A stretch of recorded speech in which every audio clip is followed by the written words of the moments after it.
Welcome to our channel. Today we how to configure Wix Velo to connect to an external API step by step clearly. To configure Wix Velo to connect to an external API, start by opening your Wix website editor. Navigate to the Velo development environment by clicking on the Dev Mode toggle. Once Velo is enabled, go to the Site Structure panel. Choose Backend and click on New File to create a new JavaScript file. Name the file appropriately based on the API you will be connecting to. In the new file, begin by importing the required Wix HTTP functionality. Use the syntax import, fetch, from Wix Fetch. Next, define an asynchronous function to handle the API request. Within this function, specify the API endpoint URL as a variable. Add any necessary headers to the request, especially for authentication. Use the fetch function, passing in the URL and options including method and headers.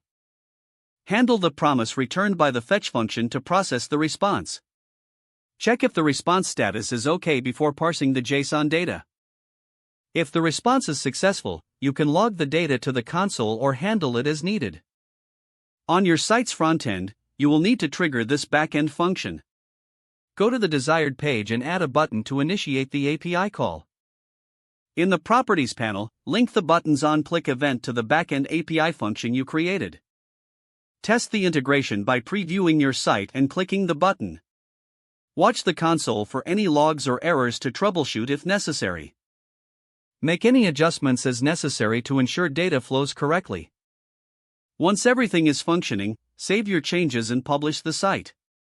Your Wix Velo site is now configured to connect to the external API.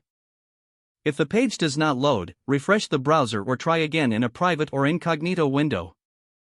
Make sure you are using the correct email address, then retype it carefully to avoid small typos. If your password is not accepted, use the reset option and create a new strong password you can remember. Check your spam folder for verification or security emails, then complete any requested confirmation steps. Enable two-factor authentication if available to improve account security and reduce unauthorized access risk. After signing in, review your profile details so your contact information and settings are accurate and current. Don't forget to like this video and subscribe to our channel for more step-by-step tech guides.